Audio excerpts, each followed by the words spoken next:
es una institución que se ha comprometido en impulsar el acceso al conocimiento. El alcance de nuestras plataformas tecnológicas como Redalic, el repositorio institucional y la hemeroteca digital nos permiten ver las necesidades y abonar con propuestas en la solución a problemas sociales a través de los contenidos. Sin embargo, aún tenemos mucho camino por recorrer y temas que tratar. Ha sido un camino largo pero satisfactorio. El acceso abierto en nuestra universidad ha traspasado fronteras.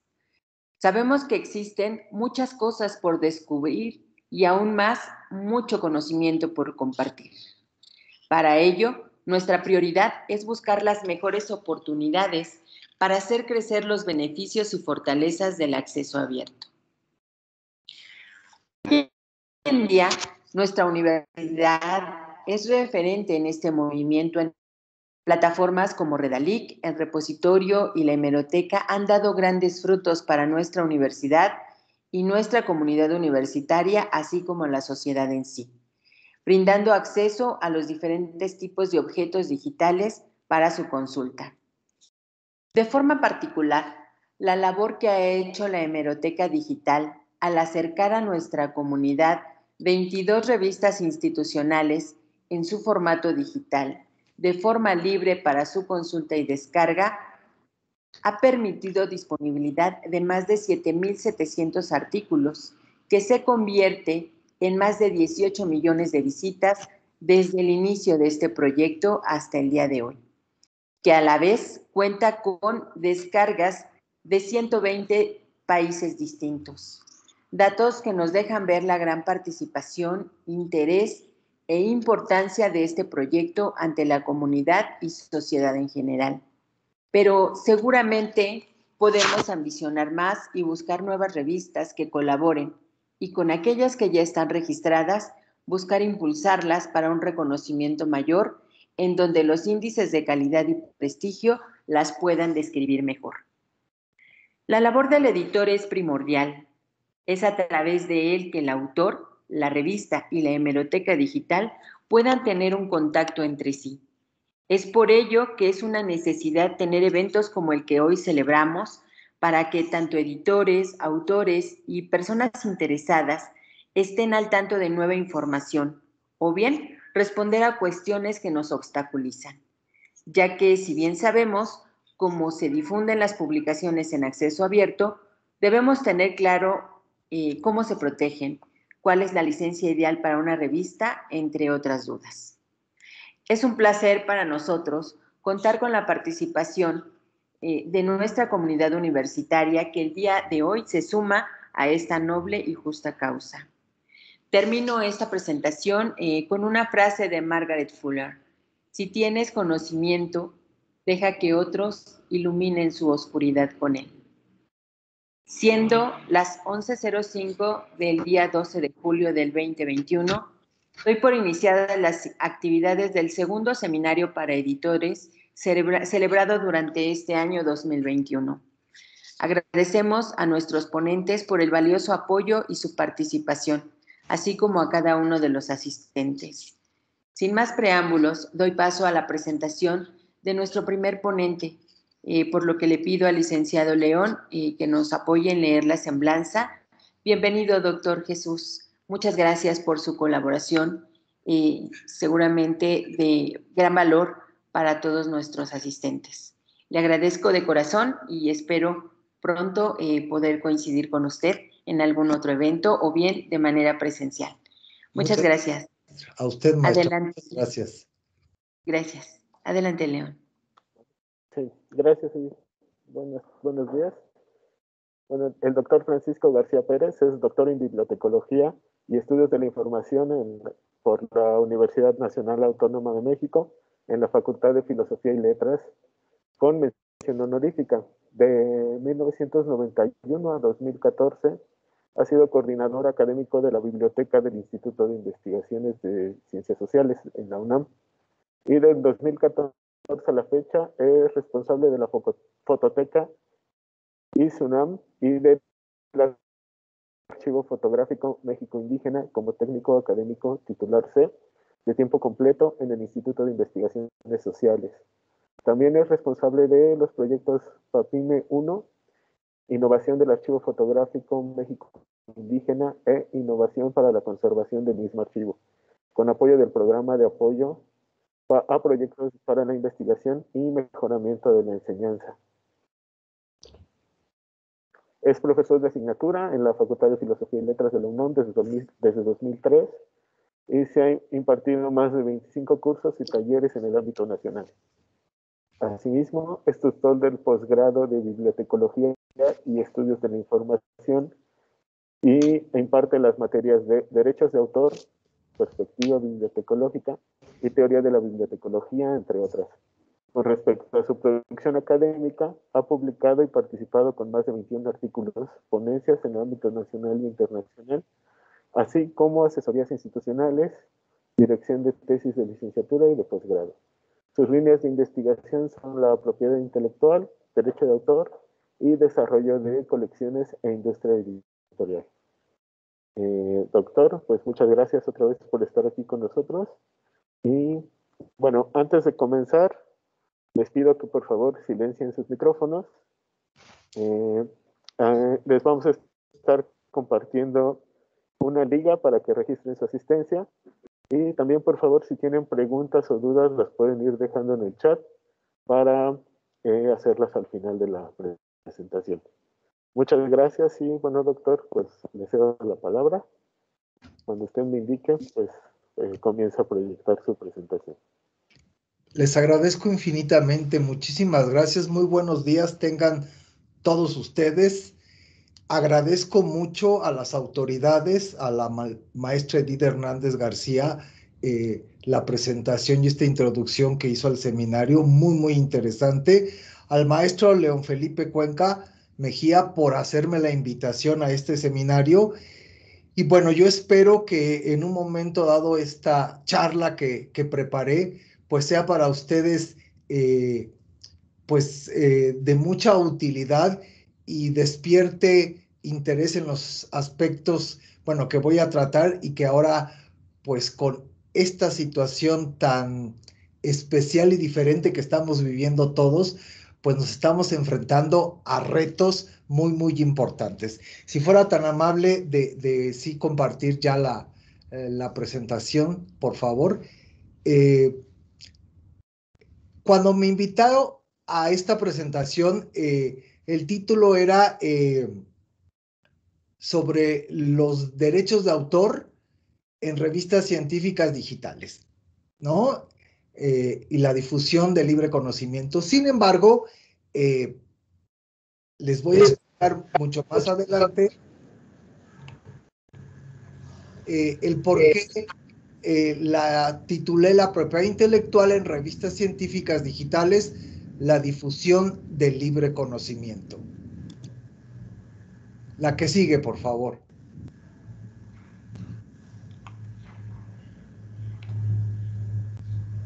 Bueno, en un momento dado, yo tuve la noción de hacer, bueno, primero un contexto sobre el tema, ¿no? Bueno, la introducción, un poco del origen de las revistas científicas y, bueno, lo que nos atañe ahora mucho, que es la propiedad intelectual, el derecho de autor y la propiedad industrial, los derechos de autor en las revistas científicas, los movimientos, el movimiento de acceso abierto y las licencias y, bueno, y unas conclusiones.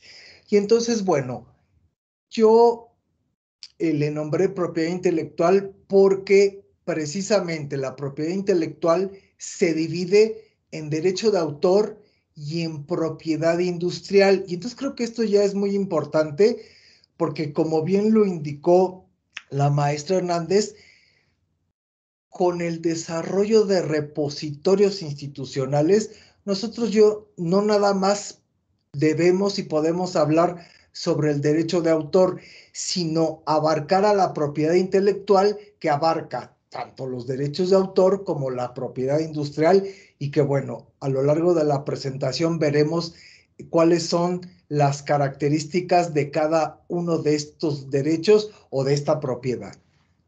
Por favor, la siguiente.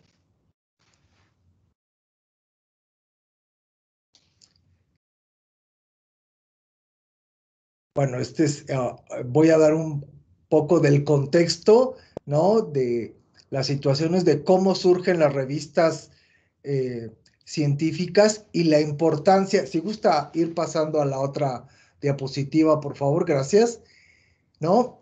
En este contexto, bueno, obviamente el mundo ha cambiado mucho con el impacto de las tecnologías de información y comunicación y revolucionó la forma en que trabajamos en todos los ámbitos. Y obviamente a estas fechas, pues también el COVID-19 ha transformado también la forma en que interactuamos y la forma de trabajo de todos nosotros. Entonces, esto ha impactado pues mucho a todas las comunidades científicas en todo el mundo, ¿no? Entonces, la ciencia abierta ha cobrado nuevos rumbos. Obviamente, la adquisición y recuperación de información y de documentos se ha vuelto vital en todos los sentidos. También ha transformado los contextos en que trabajamos e interactuamos los autores, los editores y las bibliotecas. La siguiente, por favor.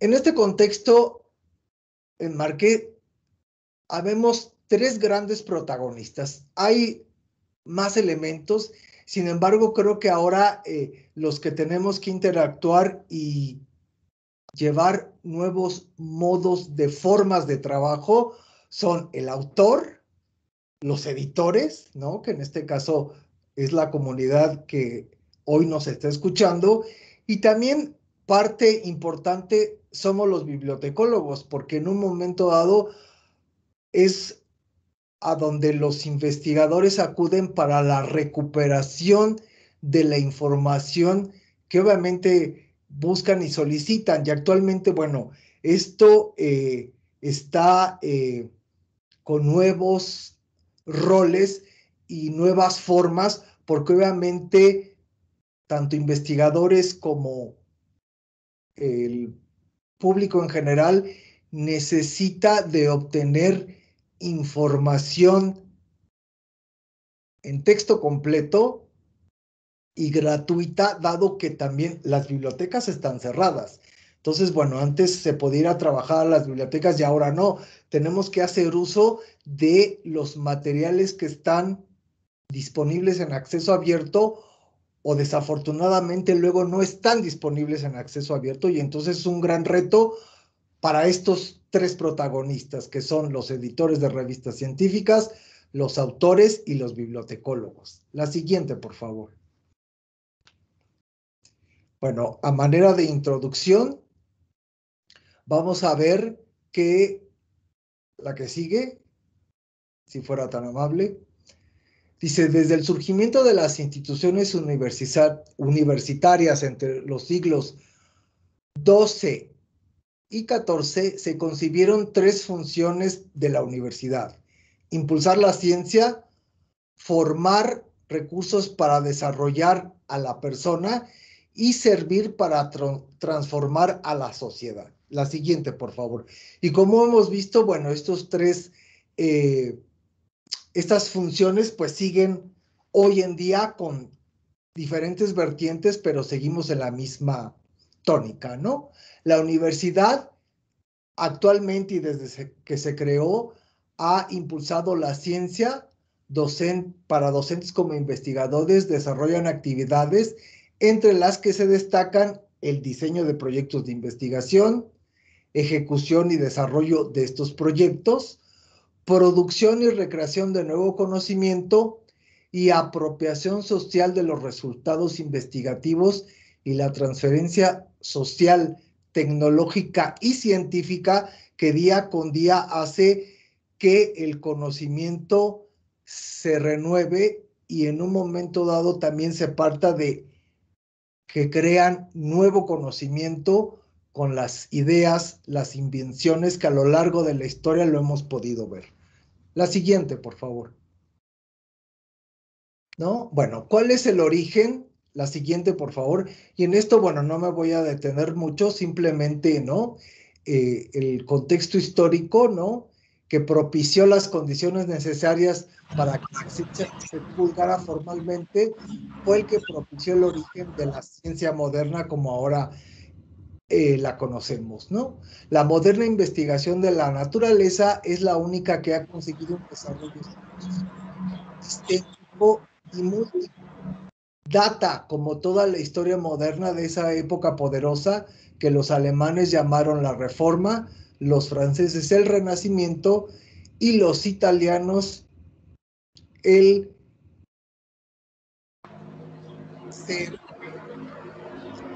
para atrás, tiene que ir para adelante, por favor. Ahí estamos. El Cinquecento, que empezó con la segunda mitad del siglo XV. Ahí nos quedamos, por favor. Dice, en un principio las revistas intentaron ofrecer solo resúmenes de los nuevos libros. Gradualmente, estos fueron reemplazados por los artículos que contenían precisamente ya, ¿no? Los resúmenes no solo de libros, sino de los artículos que se publicaban. En 1665, Henry Oldenburg, secretario de la Royal Society of London, publicó el primer fascículo, ¿no?, de una revista científica. Y también esta revista fue la que inició en 1752 y fue la primera en tener un comité revisor para determinar si los artículos que recibían merecían ser publicados. Entonces, bueno, todo este contexto creo que es muy importante, no es nada nuevo para ustedes, pero sí contextualizar, bueno, que hasta ahora seguimos trabajando en esta tónica, pero obviamente ha cambiado mucho el contexto de cómo se trabajaba en papel y cómo se trabaja ahora en los contextos electrónicos. Para ustedes yo creo que también ha sido un gran cambio en las formas de trabajo, de cómo editar y sacar a la luz revistas o publicaciones en papel, y ahora cómo se ha revolucionado y se tiene que editar y contextualizar la edición de revistas en formatos electrónicos. La siguiente, por favor.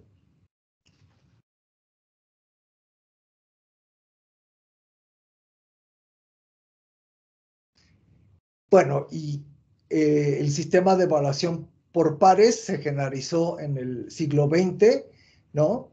Se consolida esta revisión por pares y en un momento dado también se le conoce con el nombre de el arbitraje de revistas, el juicio por pares, ¿no? Donde hay revisores, árbitros y son especialistas, y entonces se habla siempre de esta revisión por pares, que somos personas especializadas en la temática que trata el artículo, ¿no? La siguiente, por favor.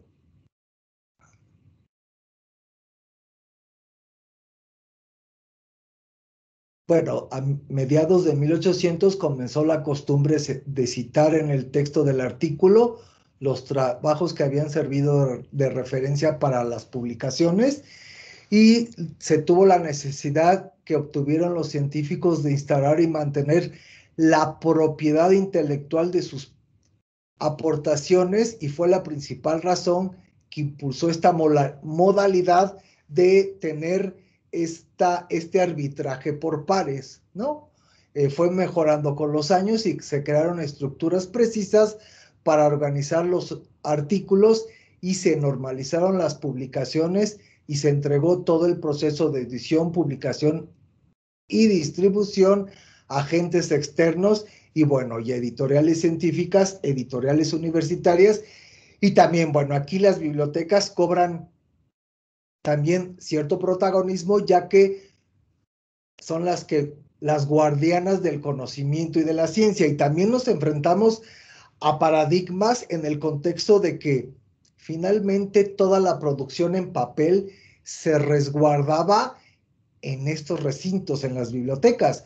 Y ahora nos enfrentamos a grandes retos de cómo conservar y preservar los materiales electrónicos y al mismo tiempo cómo resguardarlos y cómo difundirlos a nuestra comunidad.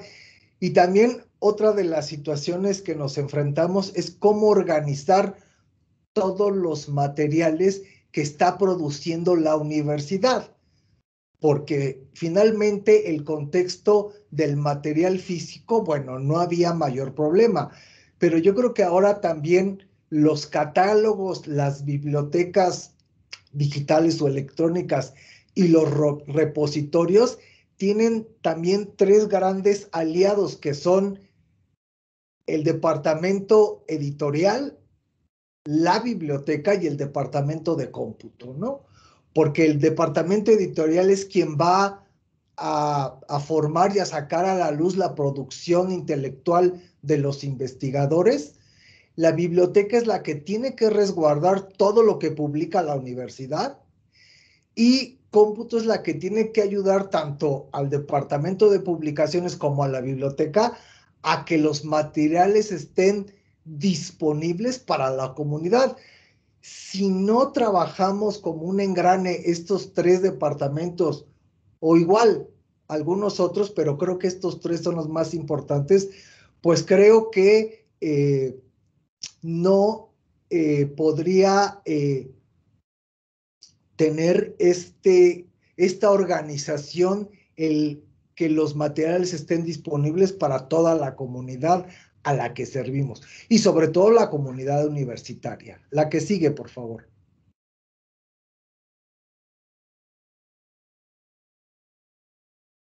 Y bueno, esta es la definición de revista científica, que para las Naciones Unidas es una publicación periódica que presenta especialmente artículos científicos escritos por autores diferentes e información de actualidad sobre investigación y desarrollo de cualquier área de la ciencia. Puede haber, bueno, hay esta definición, pero puede haber muchas otras. Simplemente estoy contextualizando qué es una revista científica. La que sigue, por favor. La periodicidad, bueno, igual varía dependiendo, ¿no? Eso es muy conocido por ustedes, ¿no? Y bueno, también las publicaciones periódicas latinoamericanas dedicadas a divulgar investigaciones originales siguen constituyendo hoy en día un universo poco conocido debido a factores como la escasa presencia en servicios internacionales y también el contexto que muchos de los países de América Latina y el Caribe tenemos de poca infraestructura, de pocos recursos y entonces luego también sobre todo en el área de ciencias sociales y humanidades, historia, todas estas ramas del conocimiento no se difunden como en las ciencias duras o en la medicina, que ahora, bueno, obviamente las investigaciones sobre el COVID tienen que estar, pero a la orden del día actualizadas y que la información llegue para todos los investigadores, sean médicos, biólogos, químicos que están desarrollando las vacunas ahora tan importantes para nosotros y para todo el mundo. La que sigue, por favor.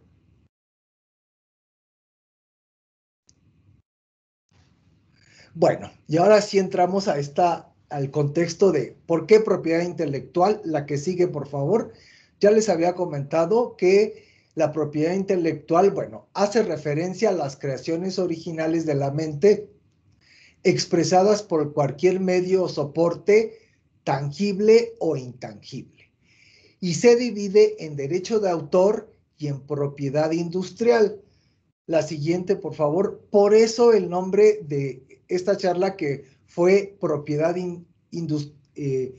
intelectual, para abarcar en todo su conjunto a lo que respalda y tiene que ver con los derechos de autor y la propiedad industrial. La siguiente. El derecho de autor es el reconocimiento que otorga el Estado a todo creador de obras literarias y artísticas, en virtud del cual el autor goza de derechos de tipo personal, llamado derecho moral, y económico, también llamado derecho patrimonial. En un momento dado está especificado que toda creación no necesita estar registrada para que esté protegida. Muchas personas van con esta idea y así se especifica, ¿no? Así se dice de que no es necesario plasmar, bueno, está plasmado en papel o en la computadora esa invención, esa obra literaria, esa obra artística, y no necesito registrarla. Sin embargo, yo soy de la idea de que se debe registrarla ante el indautor por cualquier situación legal que traiga esta obra. La siguiente, por favor. Porque hoy en día, bueno, hay muchos problemas, como podemos ver en el contexto. Pues ya ven que ahorita hay una demanda por plagio, ¿no? De uno de nuestros políticos. No voy a entrar en mayor situación. También muchos caricaturistas están demandando algunos al gobierno por sus caricaturas, difundirlas, pero de forma alterada. Entonces yo creo que esto cobra, y ahora con las redes, una fuerza brutal, porque tenemos que tener mucho cuidado de qué podemos difundir y qué no podemos difundir, o cuáles son las consecuencias. Entonces, como veíamos, el derecho de autor se divide en el derecho moral, que consiste en el derecho de todo autor a ser reconocido como tal y a decidir el momento de la divulgación de la obra. Este derecho moral es inalienable, imprescriptible, irrenunciable e inembargable. En un momento dado, luego también algunos autores y algunas personas dicen, es que el derecho de autor se pierde. No, los derechos de autor no se pierden, porque aun cuando la obra pase a dominio público, con nuestra ley federal de derecho de autor especifica que son 100 años después de la muerte del autor, el autor sigue conservando los derechos morales, porque esos son, como ahí lo dice, inalienables e irrenunciables. Y por el otro lado tenemos los derechos patrimoniales, que consisten en la facultad que tiene el autor para explotar por sí mismo su obra, así como para autorizar o prohibir a terceros dicha explotación, y por lo regular este derecho es transmisible y siempre se transmite, ¿no? Todos los derechos patrimoniales van por lo regular a las editoriales universitarias o a las editoriales privadas, porque obviamente el autor, bueno, es quien se encarga de crear y recrear el conocimiento, y entonces estos derechos de explotación pues son los que cedemos a las editoriales o a la universidad, porque bueno, son también los contratos legales a los que ahí llegamos. Y también tenemos, bueno, estos derechos conexos, que son aquellos que otorgan protección a quienes, sin ser autores, contribuyen con creatividad técnica u organización en el proceso de poner a disposición del público una obra. En este caso estamos hablando de los traductores o de los intérpretes de música, como digo, Juan Gabriel, el caso de Juan Gabriel es autor e intérprete, pero en el caso, por decirlo, de ahorita que saqué este ejemplo de Rocío Dúrcal. Rocío Dúrcal tuvo derechos conexos porque ella era la intérprete de las canciones de Juan Gabriel. La siguiente, por favor.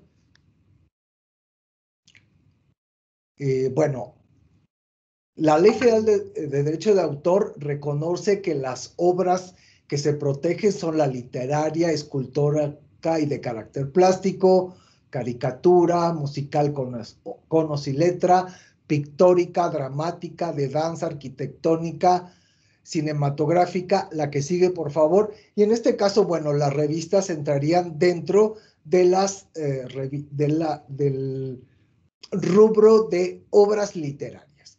Y también tenemos estas otras obras que protege los derechos de autor. La que sigue, por favor.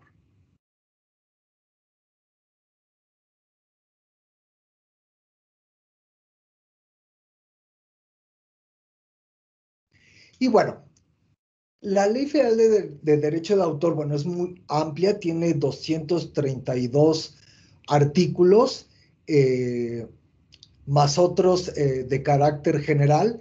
Y bueno, el artículo 15 y el artículo 82 son los que hablan precisamente de los contextos que ahora nos atañen como obras literarias, que son las publicaciones periódicas, ¿no? Entonces, estos artículos me permití ponerlos porque, bueno, son los que hablan de forma general, ¿no? Sobre estas obras que en un momento dado ustedes como editores, ¿no? Y nosotros como bibliotecólogos, bueno, tenemos que tener el conocimiento de qué es lo que... Perdón, doctor, me parece que se escucha un poquito cortado. Ok. O no sé si sea yo. Perdón, qué bueno que me dicen. Me sigo escuchando bien. Estimado León, ¿cómo voy? ¿Se oye bien? Sí, ¿Se oye cortado? se escucha bien. Sí, hasta Se ahorita. oye bien, sí se oye bien. Ok. Muy bien. Bueno. Entonces, la que sigue, por favor.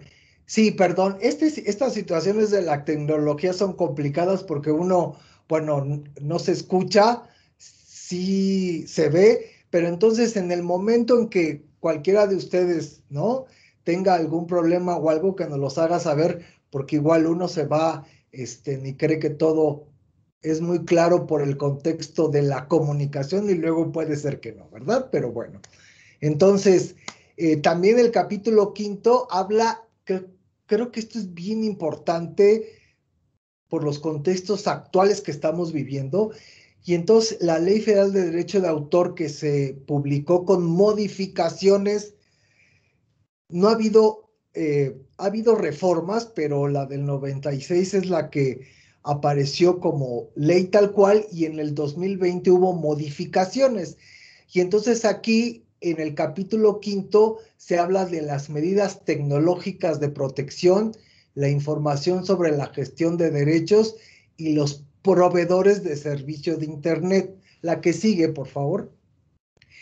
¿Y esto por qué es sumamente importante? Pues porque, como bien lo apuntaba en la mañana la maestra Hernández, estamos viviendo en un contexto tecnológico por los contextos actuales de la red y los contextos de la pandemia. Y entonces, todas estas situaciones tecnológicas que precisamente ahora estamos viviendo, ¿no? Ahorita, digo, en una normalidad estuviéramos en el auditorio de su universidad compartiendo y debatiendo en persona y de viva voz, y ahora estamos compartiendo y debatiendo a través, pues, de una cámara y de una computadora.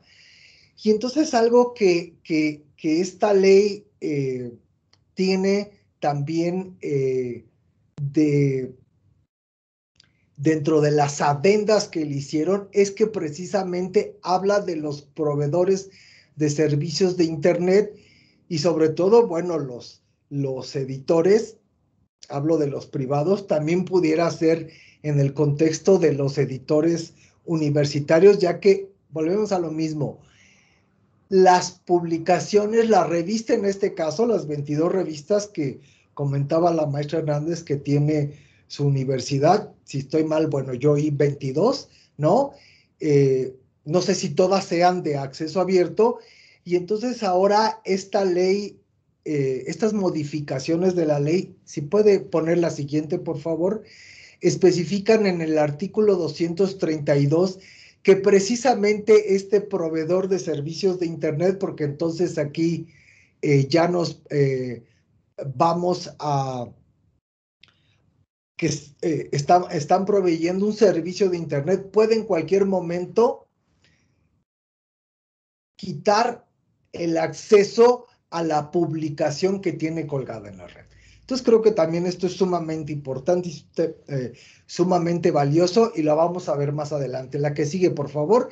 Y entonces ya vimos lo que es los derechos de autor, ahora tenemos la propiedad industrial y que, como les decía, es sumamente importante ahora también tener esta visión, porque la propiedad industrial habla de invenciones, de innovaciones, de diseños industriales, toda esta gama que también abarca las patentes, los modelos de utilidad. Entonces, por eso es sumamente importante que hablemos ahora de propiedad intelectual, que abarca derecho de autor y propiedad industrial, y entonces abarquemos todo el abanico de lo que abarca tanto derechos de autor como la propiedad industrial, y sobre todo en los repositorios, porque los repositorios abarcan una gama y un abanico de materiales que antes las bibliotecas, bueno, se seccionaban como hemerotecas, fototecas, bibliotecas, y ahora un repositorio tiene, bueno, libros, capítulos de libros, los artículos de revistas, fotos, pentagramas, partituras. Entonces, estamos hablando de una serie de material documental tan diverso que por eso es muy importante que hablemos de propiedad intelectual y no solo de propiedad industrial. La que sigue, por favor. Y bueno, están los derechos de autor en las revistas científicas. La que sigue, por favor. Esto es simplemente una panorámica desde mi perspectiva muy general, ¿no? Ya que la generación de nuevo conocimiento para dar soluciones a los problemas mediante la investigación científica y tecnológica incluye como etapa transversal y terminal la apropiación social de la ciencia, que tradicionalmente se ha hecho a partir de la escritura, publicación y divulgación de artículos científicos. Y creo que esto lo saben ustedes, lo sabemos como bibliotecólogos. La que sigue, por favor. Y entonces es sumamente importante que tengamos en cuenta cómo estamos trabajando y cómo vamos a trabajar actualmente, ¿no? Como les decía, uno de los actores principales es el autor, ¿no? El investigador.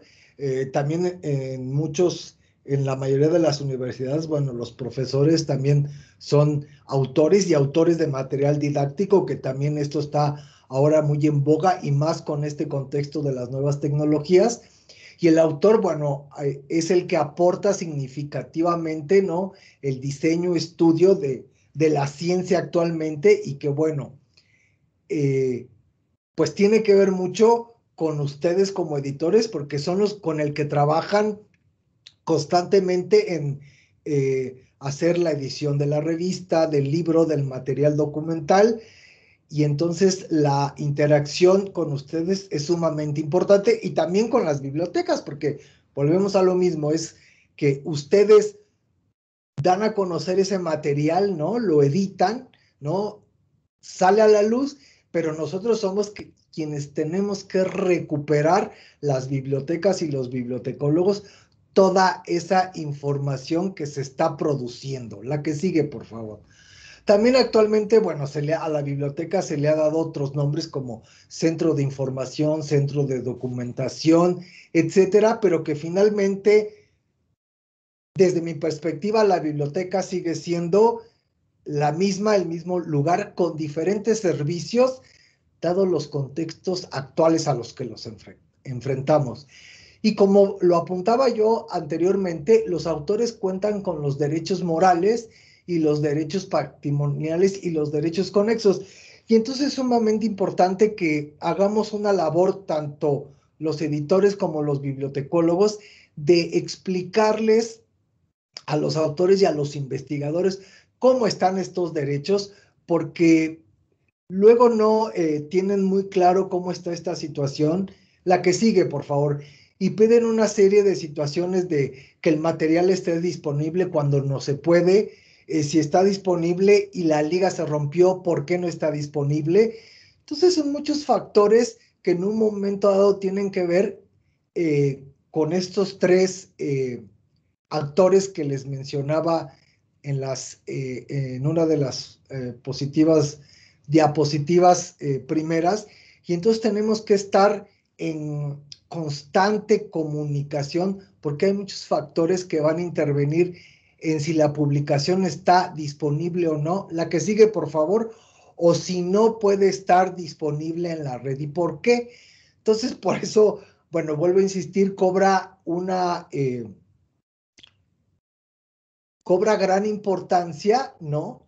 Que los actores estén inmensos en la producción, divulgación y difusión de la ciencia a través de las revistas científicas. Y entonces, digo, puede haber más actores, pero yo sigo insistiendo en que son estos tres actores principales para el contexto que ahora nos atañe, que es cómo difundir en los contextos de acceso abierto lo que se produce y quiénes son los actores que tenemos que estar muy, muy al pendientes. Y aquí igual podrán decir, bueno, faltan el departamento de cómputo, el ingeniero de sistemas, que es el que junto con el bibliotecólogo y los editores tiene que ver cómo se va a conservar y a preservar el material, porque el papel ya nos ha manifestado que a lo largo de los años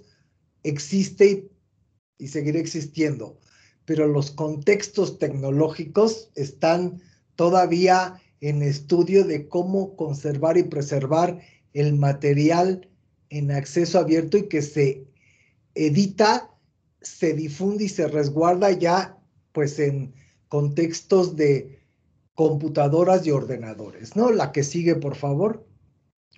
Hasta aquí me escucho bien, voy bien. Ya se me está acabando el tiempo, obviamente, ¿verdad? Me quedan como 10 minutos o menos.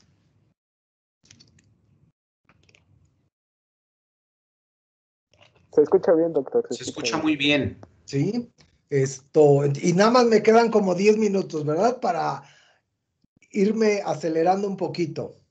No se preocupe, no se preocupe. No, sí, la que sigue, por favor.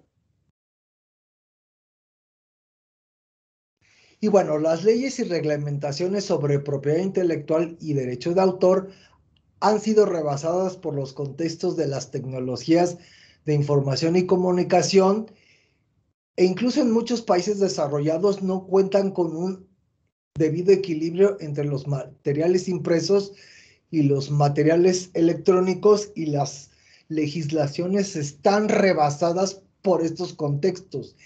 Y también es muy, muy difícil encontrar el justo uso de cómo equilibrar precisamente el uso de todos los artículos científicos editados en revistas, y entonces para uno que es un justo uso y para otro que es un justo uso. Entonces, esta es una dinámica y una polémica que sigue existiendo porque es muy difícil, ¿no? Igual que los contextos precisamente de el fotocopiado cuando hablamos de revistas impresas, o ahora con las revistas electrónicas, hasta qué punto uno puede imprimir ciertas páginas que sean justo uso y no rebase lo que se especifica con la Ley Federal de Derecho de Autor. La que sigue, por favor.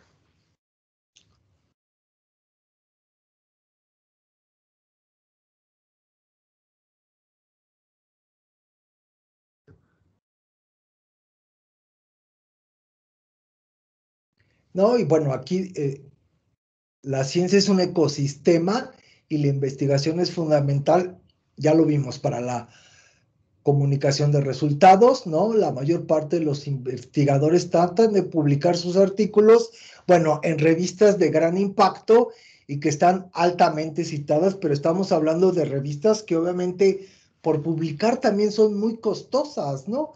Entonces, sobre todo en las ciencias duras, tengo un amigo, un investigador físico, que precisamente el publicar en revistas de alto impacto, revistas científicas de grandes editoriales, pues están al razón, digo, y me voy corto, al razón de 1,000 euros por artículo, ¿no? Entonces, en un momento dado, ¿hasta qué punto también esto está mermando el poder tener acceso a toda la investigación actual y de vanguardia que se está desarrollando? Entonces, es muy, muy importante tener, bueno, también el conocimiento de estos contextos porque impacta de forma directa en cómo trabajan los autores y también ahora con el Sistema Nacional de Investigadores que siempre dicen, es que tienen que publicar en revistas que tengan un alto impacto y el que se publique en repositorios, pues no tiene la misma connotación para este Sistema Nacional de Investigadores, que bueno, para muchos es muy importante, para otros no tanto, y que finalmente constituye un reconocimiento, bueno, a la producción intelectual de las personas y de los investigadores. La que sigue, por favor. Entonces, creo que esto también es muy, muy importante. La que sigue, para todo este contexto que estamos viviendo ahora, ¿no? En esto tampoco me voy a detener mucho de es cómo surge precisamente el movimiento del acceso abierto, ¿no? Que ha revolucionado los contextos, vuelvo a insistir, de cómo actuar, de cómo organizarnos, de cómo trabajar, ¿no? Y cómo los autores que también se vuelven usuarios, pues requieren de información, porque finalmente también ellos producen y recrean el conocimiento a través, bueno, de su experiencia, ya sea empírica, pero también documental y que tiene que estar, sobre todo en las revistas, ¿no? Porque las revistas vemos que es las que tienen el conocimiento más actual y por la periodicidad son las que manejan la actualidad de lo que se está desarrollando en el mundo actual. La que sigue, por favor. No, bueno, y aquí hablamos de algunas fechas con la Declaración de Berlín, la que sigue.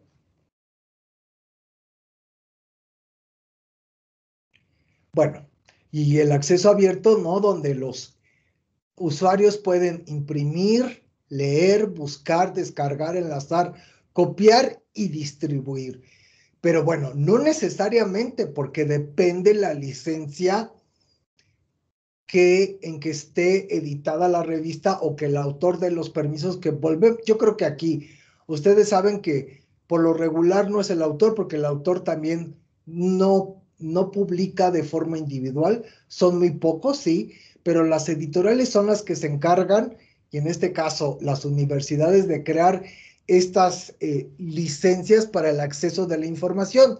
Pero en un momento dado, y me sucedió ayer, precisamente, ¿no? La investigadora se le envió el artículo que ella quería, lo recuperé, ¿no? En texto completo, pero sin embargo tenía candados y entonces no dejaba imprimirlo. Y entonces aquí es también, tenemos que ser muy conscientes de esta brecha generacional que tenemos. Digo, yo hoy me pasó porque con el sistema que estamos teniendo ahora de comunicación de esta plataforma, no pude yo compartir mi pantalla. ¿Por qué? No lo sé. Y entonces yo sí soy, que vengo en la transición de tecnológica, que sé, pero no como las nuevas generaciones que están al día en el contexto eh, en los contextos tecnológicos y también los contextos de que en el caso, yo hablo de la UNAM y específicamente donde yo laboro en el Instituto de Investigaciones Sociales, la mayoría de los investigadores, el 70% es mayor de 65 años. Y entonces ellos prefieren leer los textos impresos, los artículos impresos, que los artículos en la pantalla. Y entonces ahí es como tenemos que también ustedes como editores hacer consciente de que las licencias dejen actualmente imprimir, descargar bueno, guardar el material, porque actualmente son las formas en las que estamos trabajando. Y entonces ahí nos tendríamos que volver, digo, no es el caso, pero a lo mejor hackers, que yo pudiera darle el artículo para que ella lo pudiera imprimir, porque si no, digo, se le hace más difícil el tener acceso. Bueno, ya tuvo acceso a la información, pero el consultarla. La que sigue, por favor, y ya me voy ya mucho más rápido. Esto, digo, son las libertades que este autor fue el que plasmó, que dieron origen a las licencias de acceso abierto. La que sigue, ¿no? Creo que un aspecto importante que debemos considerar durante el proceso de edición de revistas científicas, pero que muchas veces se ignora, es elegir y declarar de manera explícita del manejo de los derechos y licencias de uso que tendrán los contenidos. Esto también es sumamente importante que tengan claro los autores, y también la biblioteca esté clara de cómo funciona al menos lo que está produciendo la universidad, porque es sumamente importante que haya este engranaje, esta cohesión de formas de trabajo, porque luego, digo, con revistas no ha pasado. La que sigue, por favor. Pero en sociales ya hubieron varios casos de investigadores que querían que sus libros se escanearan y se subieran a la red para que sus alumnos tuvieran acceso a los materiales. Entonces, esto no, ahí hubo una situación precisamente de juntas y reuniones para ver esta situación. Y entonces, pues obviamente, cuando estamos hablando de materiales que se publicaron en los 80s, 90s, pues obviamente no existía lo que ahora del acceso abierto y la disponibilidad de la red. Y entonces el que un material, sea artículo de revista o libro, se escanee actualmente y se suba a la red, tenemos que ver, y que eso hay un gran desconocimiento, y por eso creo que tenemos que trabajar en eso, es cuál fue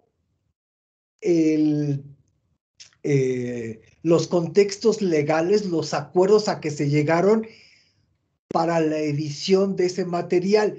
Entonces no se puede poner nada más porque ahora, bueno, obviamente es un material de gran importancia y que con los contextos actuales que vivimos necesitamos que el material esté disponible, pero aquí, ojo, estos materiales también, algunos de ellos eran coediciones con otras editoriales como Porrúa, ¿no? O como Siglo XXI, y entonces no es tan sencillo el poner los materiales de antaño en la red. Entonces, por eso también tenemos que trabajar. La que sigue, por favor, ya no me voy a detener mucho en qué son las licencias de uso, ¿no? Si las sigues pasando hasta llegar a conclusiones, te lo voy a agradecer.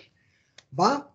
Esto, de todas maneras, se los van a compartir, ¿no? Esto yo ya me di cuenta que lo tienen ustedes en la hemeroteca, en el proyecto de hemeroteca digital que tienen, ¿no? En la universidad.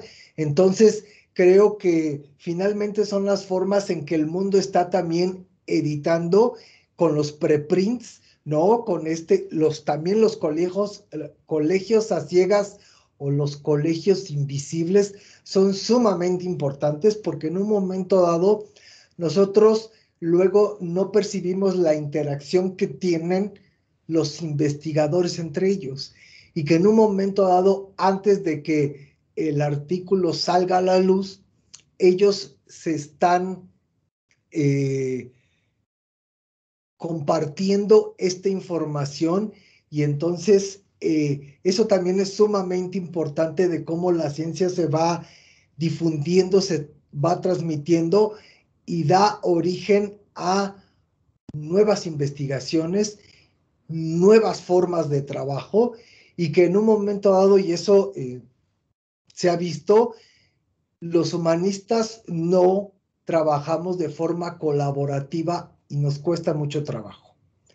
¿Y por qué biólogos, físicos, químicos, médicos sí trabajan de forma muy, muy unida para el contexto de del desarrollo de la ciencia y la tecnología? Y bueno, ya para no cansarlos, finalmente como conclusiones, se promoverá el conocimiento científico y difundirlo lo más ampliamente posible, tiene claros beneficios. Entonces hay que hacer mucho más conscientes a los investigadores, a los que producen conocimiento, de que sus publicaciones estén en acceso abierto y más con los contextos actuales, ¿no?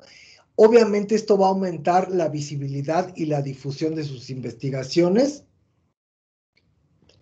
Y también, bueno, si es que no quitan el SNI, hay que pugnar porque todo, y dadas las consecuencias cómo estamos viviendo actualmente, es sumamente importante que estas investigaciones estén en acceso abierto y que se cuente de una forma como si también publicaran en las grandes editoriales que pues siguen teniendo muchos recursos, pero que finalmente la información que se produce en materiales en acceso abierto y en materiales en editoriales privadas tiene gran calidad académica y de investigación. Entonces creo que es sumamente importante. Tenemos que trabajar, bueno, en los metadatos, en la interoperabilidad en las plataformas y que estemos al tanto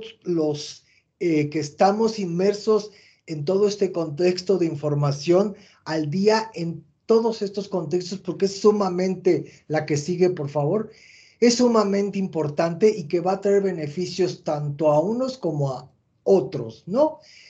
Hay que duplicar esfuerzos para trabajar en conjunto, ¿no? Garantizar la recopilación y la preservación de los resultados en la investigación y este acceso perpetuo de los materiales, porque volvemos a lo mismo. La que sigue, por favor.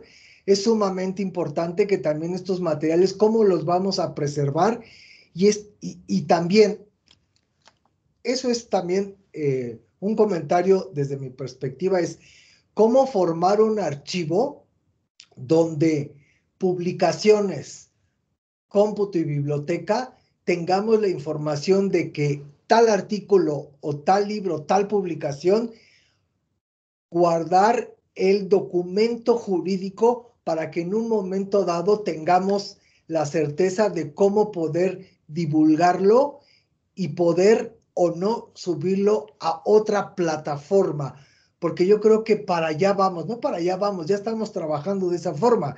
Entonces creo que es algo en lo cual tenemos que trabajar, porque entonces en la medida en que tengamos la información, los actores involucrados, será benéfico para todos, para la universidad, para la sociedad, la que sigue, para los investigadores, para los usuarios, para todos los que estamos inmersos en esto, ¿no? Y bueno, las legislaciones del derecho de autor se crearon con la intención de proteger al titular de los derechos morales y patrimoniales, ¿no? Contra los usos indebidos que terceros podrían hacer uso de esto. La que sigue, y también quiero dejar claro que las licencias las licencias de acceso abierto son instrumentos para la gestión de los derechos de autor y no constituyen los derechos de autor en sí. La que sigue, porque muchos autores también dicen que estas licencias son barreras o sustituyen lo que es los derechos de autor y no, son contextos completamente diferentes. Y también, bueno, hay quien dice que hay que aplicar la sabiduría de la Wikipedia, que es la sabiduría de las multitudes en el contexto de que, pues obviamente colabora un sinnúmero de especialistas y que esto es en beneficio pues de la comunidad y lo que estamos trabajando todos. La que sigue.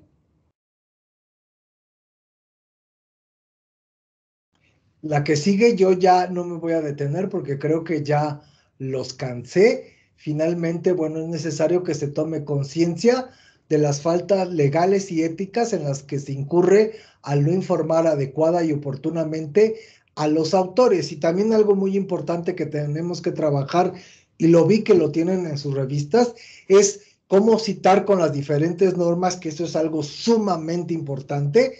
Pero también, ojo, ahora con los blogs, con Twitter, con bueno, Facebook y con Instagram, que es una plataforma que se ha hecho muy popular actualmente, es como los usuarios pueden citar los artículos o los documentos que se difunden y distribuyen en este tipo de redes. Entonces creo que también tenemos que trabajar en hacer conscientes a los usuarios y a los investigadores que también todo eso tiene que ser, bueno, se tiene que citar, pero cuáles son las formas correctas de yo citar un artículo que recuperé de un Twitter, porque no es igual a citarlo de forma, como ustedes ya saben, impresa o de forma electrónica. La que sigue, por favor.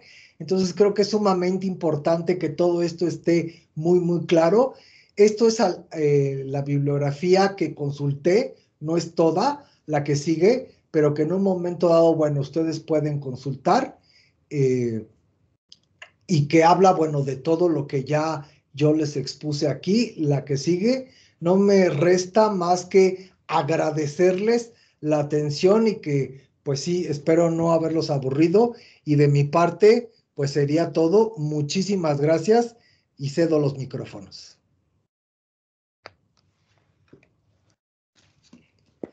Muchas gracias, doctor, por su presentación. Tenemos algunas preguntas aquí en el chat.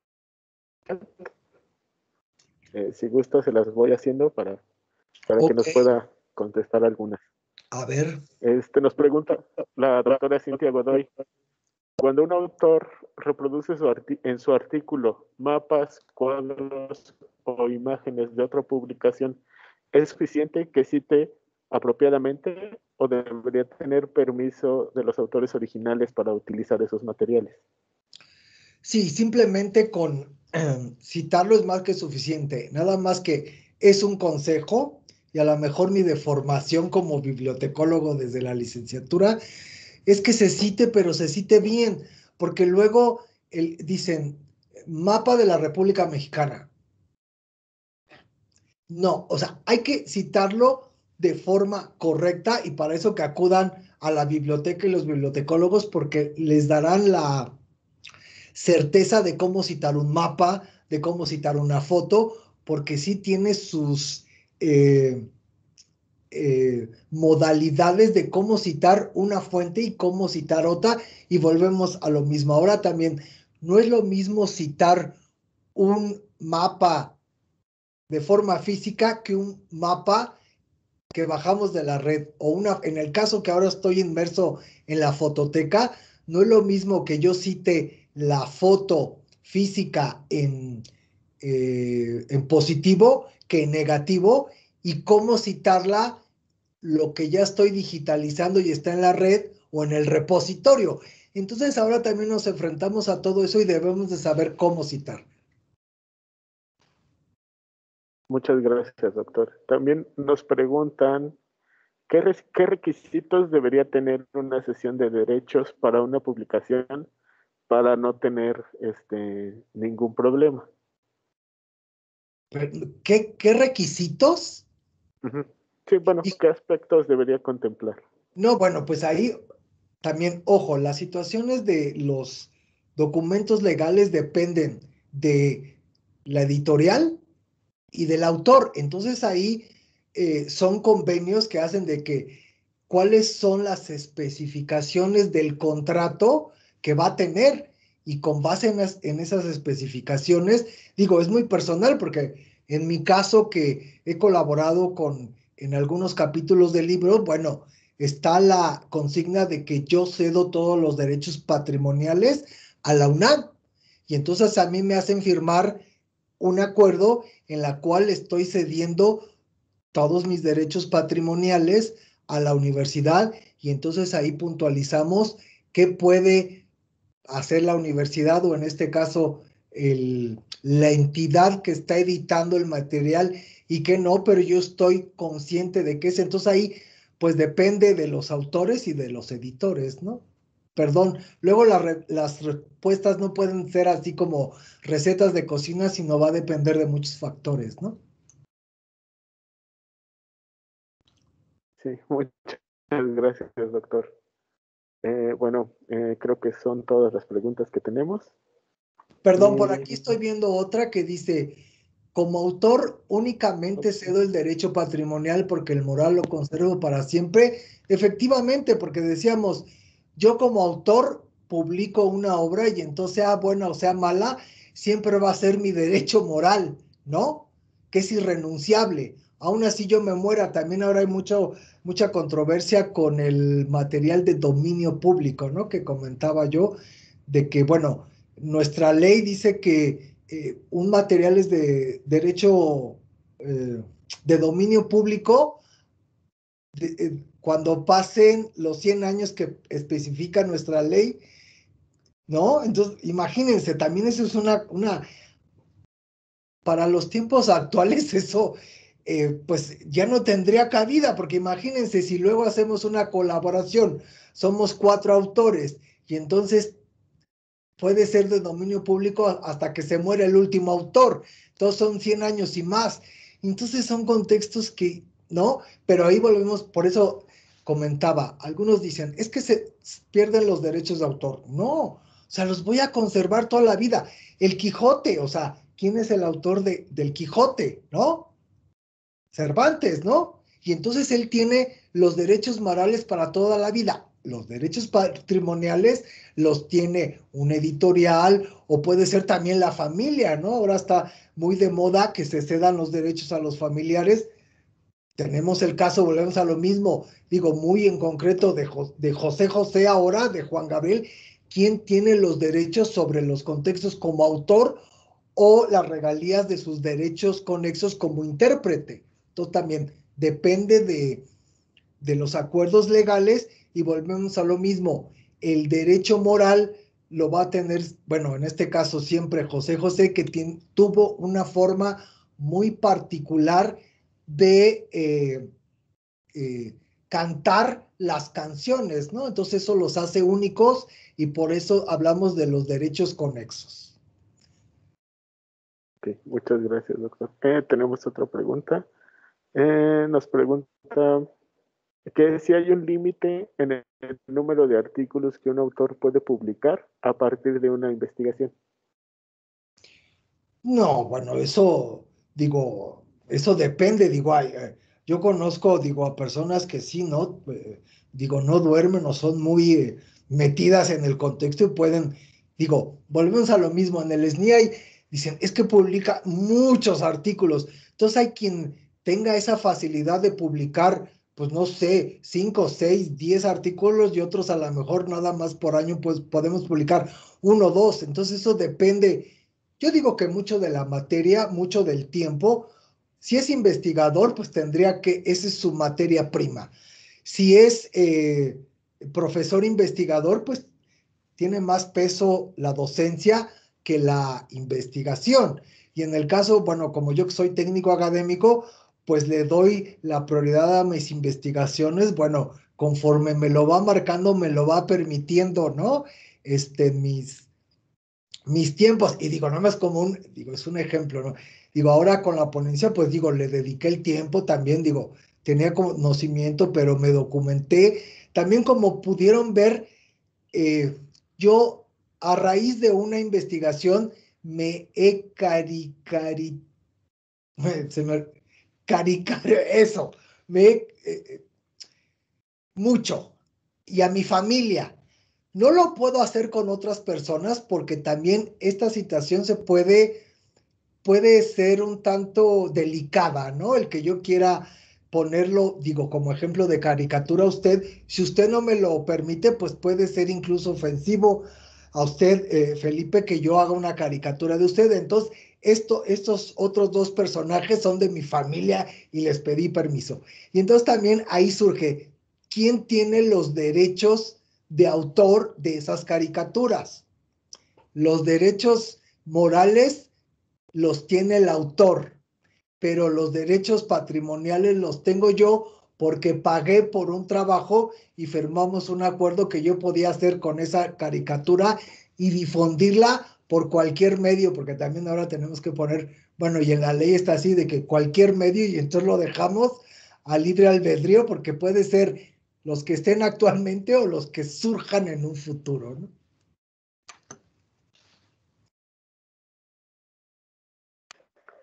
Sí, muchas gracias, doctor. Bueno, yo tengo una última pregunta, si nadie más tiene algún comentario. Bueno, en este contexto en el que trabajamos de acceso abierto, de licenciamiento, pues sí, ¿no? De lo que buscamos es que se extienda la visibilidad de lo que producimos como institución o como académicos. Entonces yo quiero preguntarle, ¿qué amenazas identifica usted en este contexto tanto para el acceso abierto como para la difusión del conocimiento? Pues bueno, me puedo poner trágico y decir que amenazas, pues hay muchas, ¿no? Porque también el contexto de esta tecnología, y un ejemplo claro es que se está trabajando en el depósito legal, ¿no? Las bibliotecas nacionales de todo el mundo tienen que tener y resguardar todo lo que publica o lo que se publica de un país. Y entonces hasta ahorita, a reserva de que ya haya cambiado en estos últimos años de pandemia, ¿no? El depósito legal se hacía en físico. Incluso en el INDAUTOR era, desde mi punto de vista, nada práctico, de que toda obra que de facto nace digital, en el caso de muchas revistas en acceso abierto, se tenía que registrar de forma impresa o se tenía que hacer el depósito legal de forma impresa, ¿no? Y entonces también los espacios físicos pues ya no cabemos, ¿no?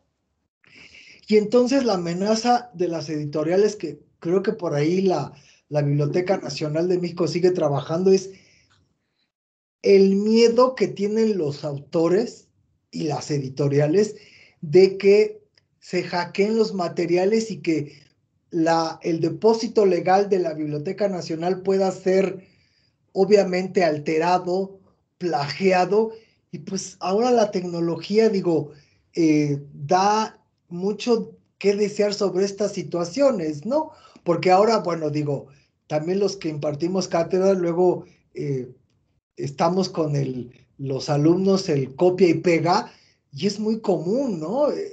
Y luego que ni siquiera citan o lo ponen entre comillas y dicen, no, o incluso, digo, a mí me llegó a tocar de que ni siquiera le cambió el formato al PowerPoint que presentó, ni el color. Le dije, oiga, al menos cámbiale el color del PowerPoint. Y dice, ¿y usted cómo puede? Pues igual ya es una deformación o muy retentiva de 1 o 2 años a otro que identifiqué que era el mismo material que, digo, entre alumnos se lo pasaron. Pero aquí el gran temor es que precisamente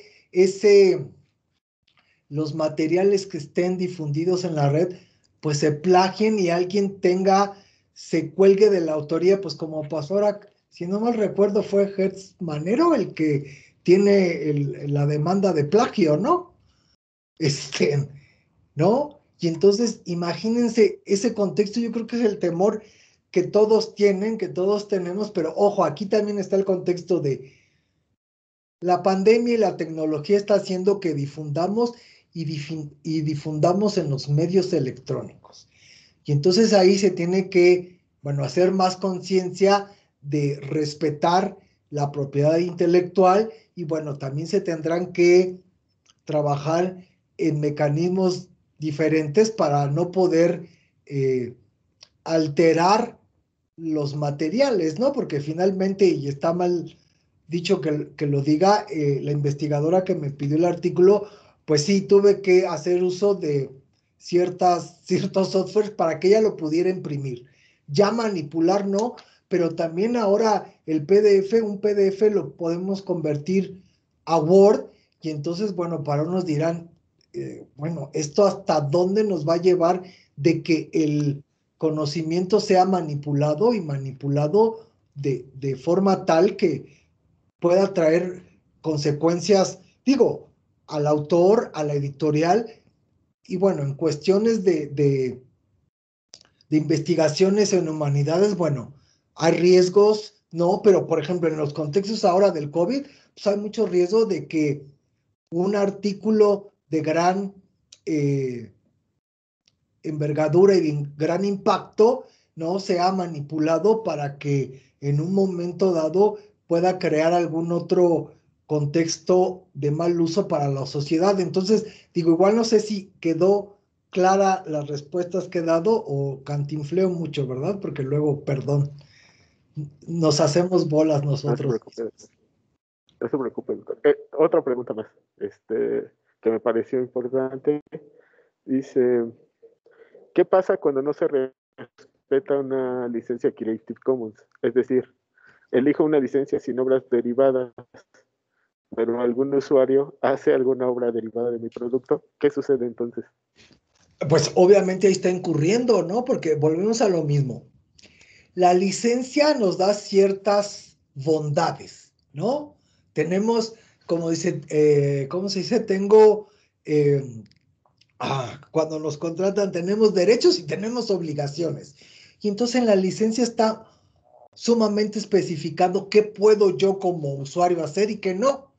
Y entonces ahí es cuando si un usuario hace mal uso de esta licencia, entonces sí nos vamos, para eso está la Ley Federal de Derecho de Autor, porque entonces no está especificado y entonces yo no soy abogado, le he entrado un poco al estudio de la ley, ¿no? De los derechos, pero entonces, como dirían, la ley es de interpretación salvo pacto en contrario. Entonces tenemos la licencia y entonces si alguien hizo mal uso de la licencia, tenemos los elementos para demandarlo y también la Ley Federal de Derechos de Autor dice que es un mal uso porque el material no se editó con la licencia para cierto uso. Entonces ahí vamos caminando con la Ley Federal de Derechos de Autor, también la de propiedad intelectual, que es sumamente importante, como les comentaba, y bueno, las licencias, ¿no?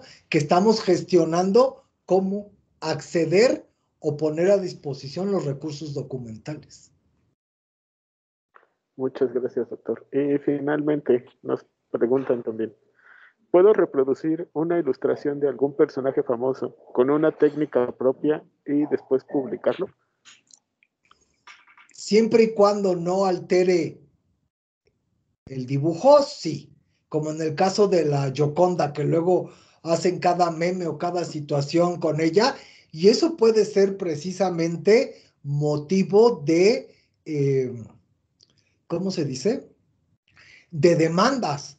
Era lo que yo les comentaba. Si quiere, le voy a mandar, bueno, mi correo está a su disposición. Si tienen alguna otra duda, alguna pregunta que crean que yo les pueda contestar o ayudar, con todo gusto, para eso estoy. Y en el caso de este monero del Financiero, del Excelsior, no recuerdo ahorita el periódico, y entonces él publicó, no sé si ustedes recuerdan, una caricatura de nuestro presidente Manuel López Obrador bateando, ¿no? Y ya no recuerdo qué bateaba, si una pelota o qué bateaba. Y entonces resulta que empezaron a salir muchas caricaturas donde bateaba y entonces en vez de la pelota era dinero o luego era un personaje de la política y entonces el monero, y está documentado, de que lo iba a demandar porque no es que la técnica estuviera mejor, sino que estaba alterando la caricatura como fue concebida, ¿no? Y entonces por eso es muy importante de que, bueno, si usted mejora la imagen, la técnica y no hay mayor, eh, ¿cómo se dice? modificación a la obra no hay problema. El problema es cuando ya la modifica y entonces no, la saca a la luz y dice, hay modificaciones y no tiene el permiso de quien ostenta los derechos económicos del material. Muchísimas gracias, doctor. Bueno, me parece que esas son todas las preguntas que tenemos ahorita. Y pues bueno, muchas gracias por su participación, doctor, por tomarse el tiempo de estar aquí con nosotros. Y bueno, antes de irnos, les recuerdo que por favor registren su asistencia. Si no lo han hecho, háganlo. Y bueno, Buenas no sé si tardes. quieres agregar algo más, Edith. Sí, muchas gracias, León. Justo estoy compartiendo mi pantalla, no sé si ya la ven. Sí. Gracias. Doctor, muchas gracias por compartir este espacio con nosotros, su tiempo, de su experiencia. La verdad es que una hora es muy poquito tiempo para abordar tantas dudas que tenemos, pero agradecemos el canal abierto de comunicación que nos deja y seguramente si por parte de nuestros editores o de quien nos acompaña existiera alguna otra duda, con gusto, por favor, déjenla en el chat y nosotros damos respuesta a la misma con apoyo del doctor. Muchísimas gracias y no me resta más que compartir con usted una constancia de reconocimiento y de agradecimiento por su participación. A la letra dice Universidad Autónoma del Estado de México, la Secretaría de Investigación y Estudios Avanzados otorga la presente constancia al doctor Jesús Francisco García Pérez por su destacada participación como ponente del tema Derechos de autor en revistas digitales para la difusión libre de conocimiento en el seminario para editores de revistas científicas, julio 2021, Patria, Ciencia y Trabajo, 2021, celebración de los 65 años de la Universidad Autónoma del Estado de México. Y a la firma, la doctora en Ciencias Sociales, Marta Patricia Zarza Delgado, secretaria de esta institución. Muchísimas gracias, doctor. Agradecemos su participación nuevamente y bueno, seguimos en contacto. Muchas gracias, León, por toda la gestión realizada. Pues nada, gracias a todos. Y bueno, antes de irnos otra vez, nos vemos el miércoles, igual a la misma hora, con la ponencia de Joel Torres de ESIRE. Esperamos verlos aquí y bueno, hasta luego. Gracias, hasta luego. Buena tarde, muchísimas gracias por la invitación y espero haya sido pues útil y estoy a su disposición, reitero. León tiene el power que si gustan, lo puede compartir con todos ustedes. Quedo a su disposición. Ahora con los contextos virtuales, el correo, estoy conectado todo el tiempo. Igual no contesto de forma inmediata, pero si puedo y con todo gusto, contesto todas sus dudas y preguntas. Gracias, León, por la invitación, ¿no? Maestra Hernández, muchísimas gracias. Que tengan un excelente día, mucho éxito en los trabajos que todavía les quedan y muchas gracias. Gracias, doctor. Igualmente, excelente Gracias, día. doctor. Hasta luego. Hasta luego. Hasta luego.